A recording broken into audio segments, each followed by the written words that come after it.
You're listening to the Rainmaking Podcast,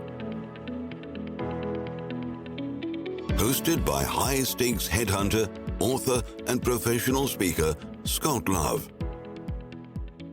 Hey, this is Scott Love, and thanks for joining me on the Rainmaking Podcast. If you're new to this show, make sure you spend time and scroll through some of our past episodes, because I promise this is something that's going to help you. My style of interviewing people is to get right to the point because you're busy. I know you don't want to waste your time, and you only want to get content from people that have solid credentials, and all of this is delivered to you through this show.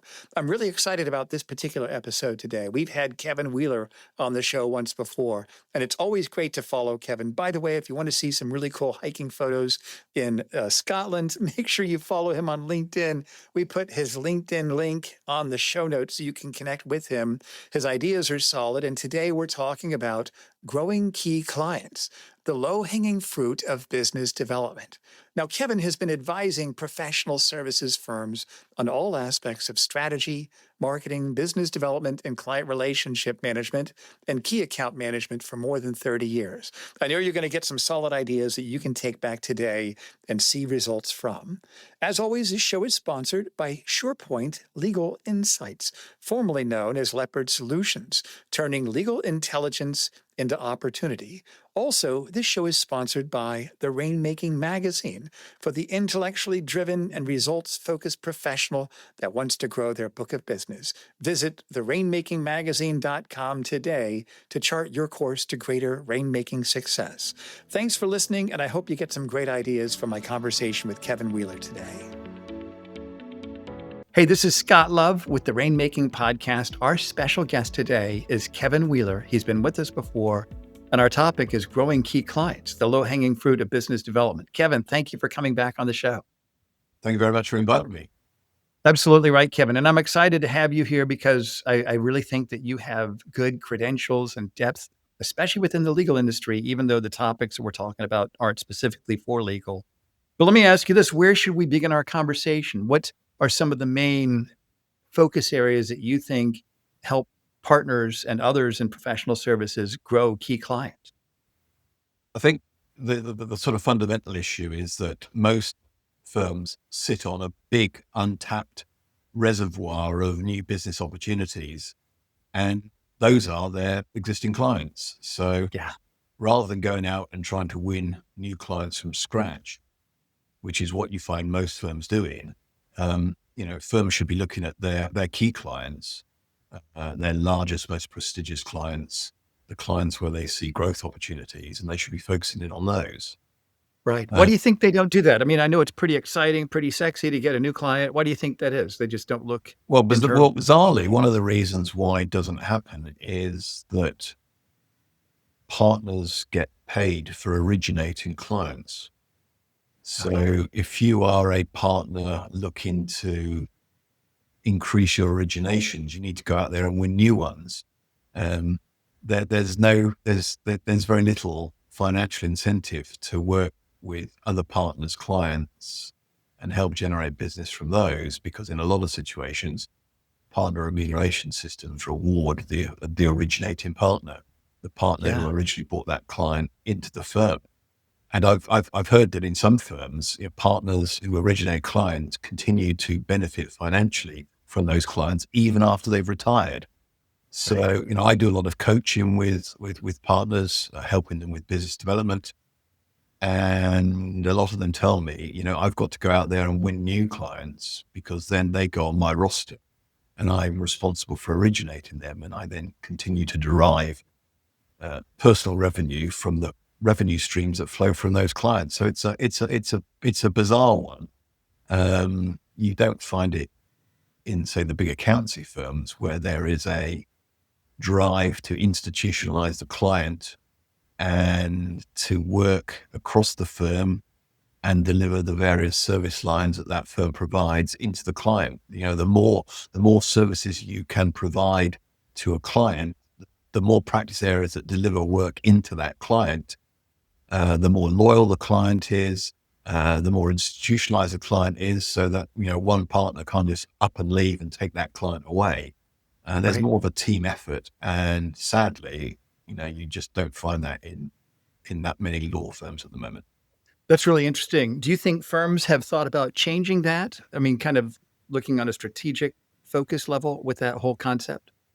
Well, I've been involved in professional services, marketing and business development for nearly 40 years and law firms for over 30. And during that time, I've dipped my toe into the market and carried out surveys to assess where firms are on this in this area. And there's no doubt that today law firms are putting more effort into and are better able to deliver key client programs than they were 10, 20 years ago. But we did a survey a couple of months ago where we looked at the key client programs, the key account management practices amongst the major law firms, certainly those based in the UK, based in London. And only 24% of those firms on our diagnostic, which we use to assess what firms are doing in this area, only 24%, so less than a quarter, have what we would consider to be sort of really robust, sophisticated key client programs in place, which is quite a low figure. Right. That's among the biggest firms. So, you'd expect the biggest firms to be more sophisticated than the smaller firms. So I don't know, the figure will be much less amongst them. So do you think the responsibility in a firm environment, whether it's whatever professional service, is it something that an individual contributor can make a difference in harvesting business from existing clients? Or do you think that needs leadership support with a real clear directive to push that initiative? What do you think about that? It's got to come from the top, Scott. If you have not got commitment to a key client program from the top of the firm, it's not going to happen. It's got to be a strategic initiative led by the board with the backing of the managing partner and the rest of the board. Because if they're not behind it, it's not going to happen. Yeah. So what do you think that people are busy? They've got their own focus areas. What do you think? And sadly, I've seen lots of marketing and business development directors who know that this stuff's important, have tried to implement programs, but they've not had that support from the top. The senior leadership team have not been behind it. And, even though they use their best endeavors to get these programs up and running, invariably they just fall away because there's no push from the top to make it a priority. Linked to that, of course, is that rarely, in fact, hardly ever do I find law firms or other professional services firms rewarding client relationship partners. So these are the partners who have been allocated responsibility to take overall responsibility for managing and growing a key client. They don't link the attainment of specific objectives, increases in fees, increases in profits, increase in service penetration, increases in client satisfaction. They don't link these sort of client-specific objectives to the remuneration that partner receives. So you and I both know that if you're not rewarding somebody for something, unlucky to do it. If you're just rewarding them for personal billions or group billions, they'll go out and they'll work in their silos and generate as much work as possible, but that they won't actually work collaboratively with their colleagues to try and deliver services across the board for the benefit of a specific client. And that's where a lot of these programs fall down. They just don't support the program by incentivizing the partners who are responsible for managing these key clients to actually deliver. So, and unless you fix that over the long term, you're not really going to get much change. And what's interesting, I've seen law firms, because that's my niche, recruiting corporate and finance partners in big firms. Those law firms that are most successful in recruiting have leadership support. In fact, some of them, if the chairman or could be chairman emeritus has carte blanche authority to make offers and get people on board, they can really get some attractive groups and get things done. When you have too many cooks in the kitchen, nothing gets done, which is what law firms really are. Yeah. And I would imagine the same thing applies to business development. If there's a firm that gives legitimate authority to a senior level executive where there has trust that's already been earned, that person can actually do something and move the ball forward. What do you think about that? Yeah, I think unless it's a main priority of the firm, and it's got commitment from the top. And there's some reward being given to the person for driving it forward and achieving specific client objectives, and it's unlikely to fly. The other thing that I find lacking, certainly in law firms, is they try and do it all in a vacuum. So if they're going to run a key client program, they'll get the client team together, so the couple of partners and some associates who work on the client, and they'll try and come up with an account plan. So what do we know about the client? What do we know about their needs? That's right. A plan. And what they don't do is they don't go and talk to the client. So, one of the key components of getting this stuff right is actually going and getting the views of the client. So doing comprehensive client listening, and not by the partner going out and talking to the client. Get somebody who's independent from the client relationship. It doesn't necessarily have to be an external consultant like me. It might be somebody internally, BD. Let me ask you this for a second. Then, if Kevin, if we're going to look at the main components of this kind of initiative, if we could put those, let's say, here's the big rocks in the bucket, so to speak. One of the, like you're talking about, is getting client feedback. And what you were describing, somebody talking to the clients. What would you call that part of this initiative?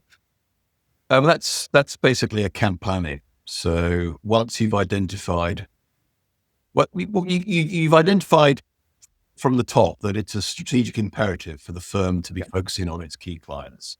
A lot of firms, it's the old 80-20 rule. 20% of the clients represent 80% of the revenue and profits. Mm-hmm. And therefore it makes sense to focus on those 20% and have a structured program for managing and growing those clients. They are so important to the firm. The last thing you want to do is lose them. You don't want to lose these clients. So you better get your act together to just retain them. And then you probably ought to start thinking about what you're going to do to grow in the revenue from those clients.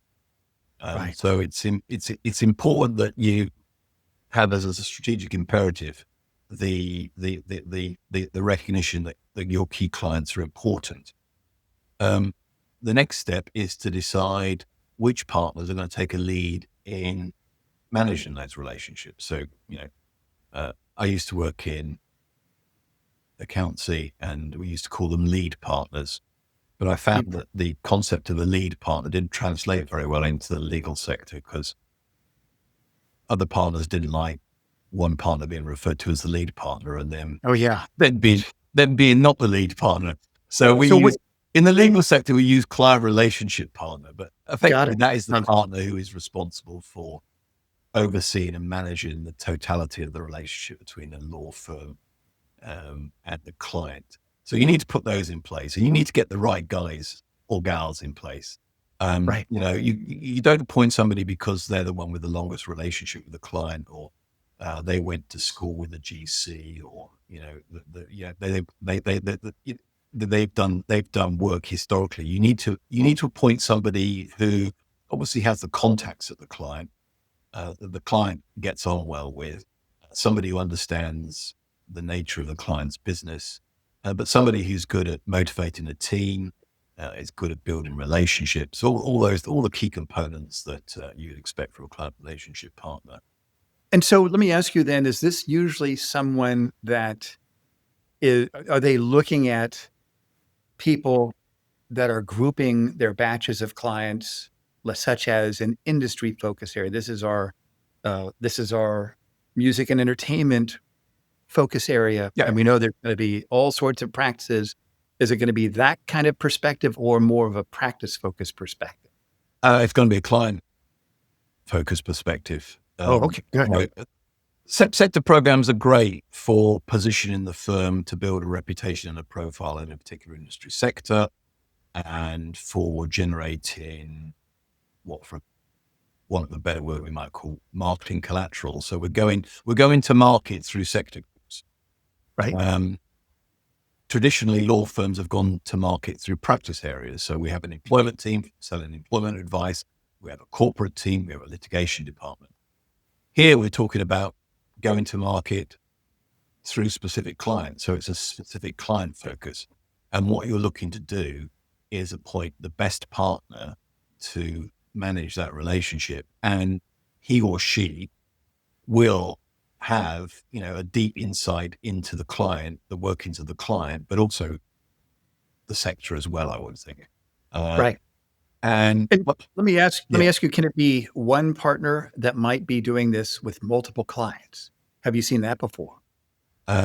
most people in these positions as client relationship partners are only dealing with at most a couple of clients. It's such an Okay. intensive responsibility. What you want is to ensure that the partner who's carrying out this role is highly focused and spending a lot of their time on these are the key clients. If you've got a partner who's looking after 5 key clients, that's not going to work because that person's going to be spread too thinly. Yeah, I So see. it's unusual to find a client relationship partner dealing with more than 1 or 2. And so tell me, what are they actually doing with the client? What are the, actions that they're taking in building these client relationships? They are responsible for ensuring that the appropriate team is assembled. So I said, it's about making sure it's driven from the top. It's about identifying which clients are key clients. So there's a big exercise around segmenting clients and working out which your key clients are. You then got to appoint the appropriate partners into those client relationship partner roles. Right. They're then responsible for bringing together a team of lawyers. In this case, we're talking about law firms who are going to be responsible for delivering the service needs of that particular client. And you should have on the team not only people who are currently delivering services to the client, but ones who might get involved because there's been an identification of a need and we want to introduce somebody into the client because the client's not using someone currently, or more likely is using another firm. So part of our client development strategy is to identify those services being provided by other law firms and developing a strategy to displace those incumbent firms. And this is all part of the client relationship partner's role. Another part of the client relationship partner's role is to ensure that the work is allocated to the appropriate people to monitor and make sure that work is being done to the high level that the firm expects. But importantly, also, that partner is responsible for making sure that, as I said, this client feedback loop is in place, that, on a regular basis, the firm is going out to the client using somebody who's independent from the relationship. As I said, somebody like myself, an external consultant, or a B And that's person, and that's called to get feedback on what the client really thinks. What do that's they great. think of our services? Are they happy? If they're not happy, what are they not happy with? What are they identified as areas where we can improve? What are then, looking down the track, what are their plans? What's their strategy and plan, and how will that affect the sort of advice that they want? And which other law firms are they using? One of the things I do when I go out and talk to clients on behalf of my law firm clients is actually talk to them about how much they spend on external law firms, how big's the pie, and what percentage of that pie goes to my client. And if my client's earning it in 20%, that's 80% of the client's spend that's going to other law firms. And then you ask the client, well, who else do you use, and what are you using them for? And then the killer question is, well, my law firm can provide that sort of advice. Why historically have you not used them to provide employment advice or litigation or whatever? And you won't be surprised to know that often the question comes, the answer comes back, well, I just didn't know they did that, or I didn't know they were in that part of the world. And that's why I call it low hanging fruit. There are lots and lots of opportunities out there if only law firms were proactive and actually engage their clients and ask the right sort of questions. This is such a smart way to do it, Kevin. It really is, And so have you seen, when you're in that role, you're part of that client feedback loop. You're talking with the client, you've been able to get more business and bring that back to your clients, the law firms. Yeah, I've done hundreds and hundreds of interviews with clients, GCs, finance directors, chief executives, asking them these basic questions. I don't think I've ever done an interview with a law firm client where I've not been able to go back to that law firm and say, I've got something, there's something here that we can action that will put us in a better position than before I went and asked the question. So areas of service improvement, new business opportunities because the client has either highlighted that they're unhappy with a particular firm. It's it really is a no-brainer.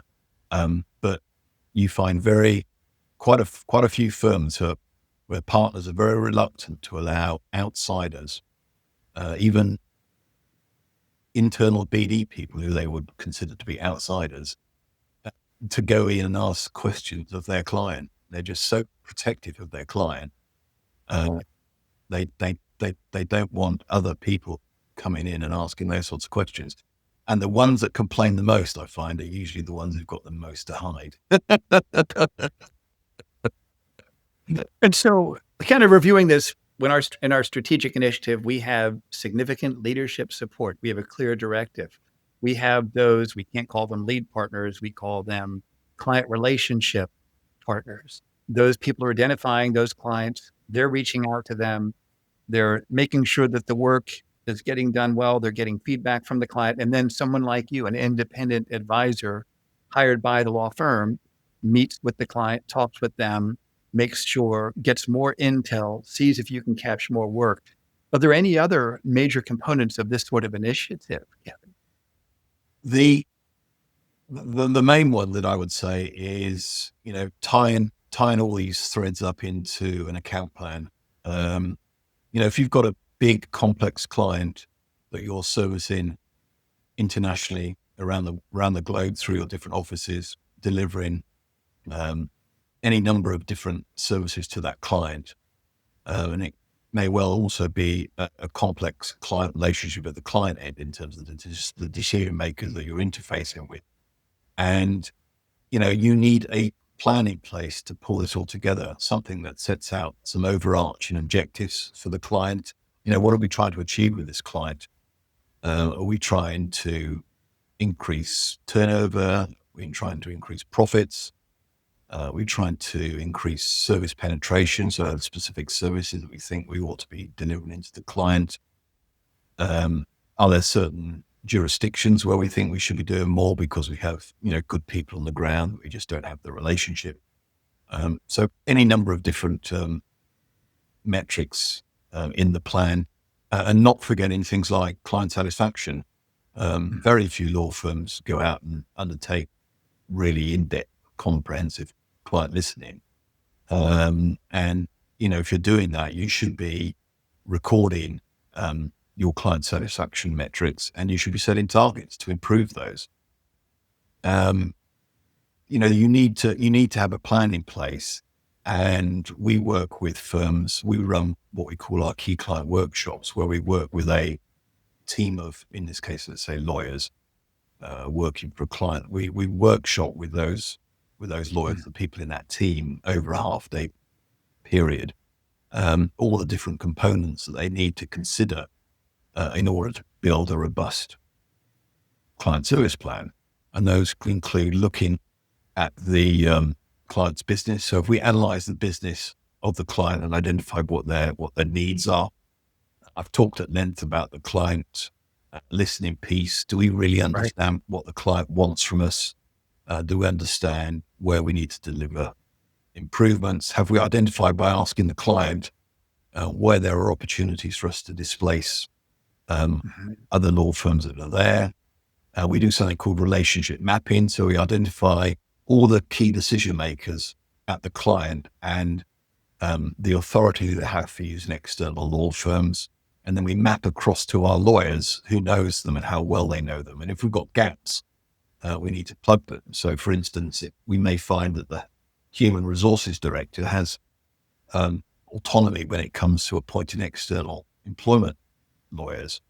But if our employment head, our employment team don't even know this HR director, one of the things that we need to put into our plan is a way of actually getting that introduction to be made from our existing relationships. And that's what we call relationship mapping. So we're looking at the links and trying to find the holes and see how we fill. And then Kevin, sorry.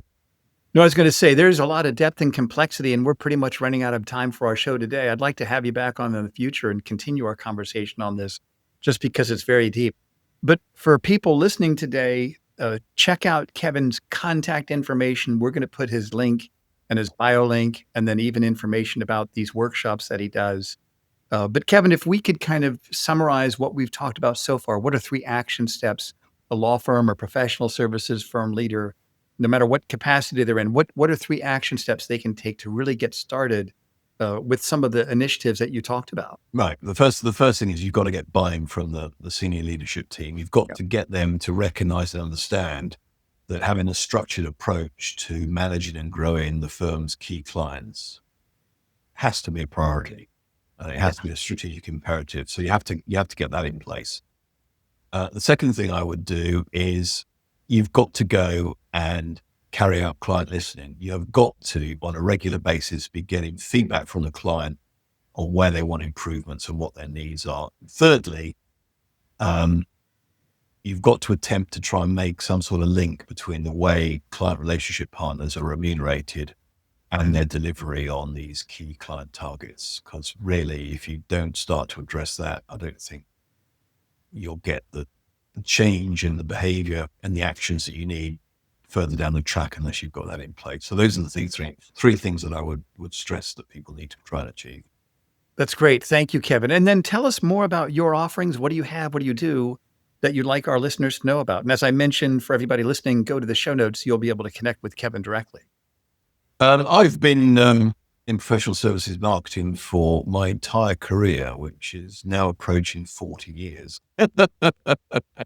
And I started off in-house. I was a marketing director at I was in the marketing team at a business development team at one of the big 4 accounting firms. I was a marketing director at a top 10 London law firm. I dabbled in private equity for a while.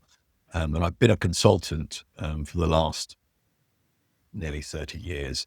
And I badge myself as a BD consultant and also a BD coach. So I work with partners in large and medium-sized professional services firms, helping them to manage and grow their key clients and also win new business as well. So that's in a nutshell. That's great. Well, we're going to put your info on the show notes. Thank you for being here, Kevin. And I really do appreciate you sharing your wisdom. And I know that our listeners are going to benefit when they implement this. Thanks so much. And we'll have you back on the show in the future. Thank you, Scott. Thank you for listening to the Rainmaking Podcast. For more information about our recruiting services for international law firms, visit our website at attorneysearchgroup.com. To inquire about having Scott speak at your next convention, conference, sales meeting, or executive retreat, visit therainmakingpodcast.com.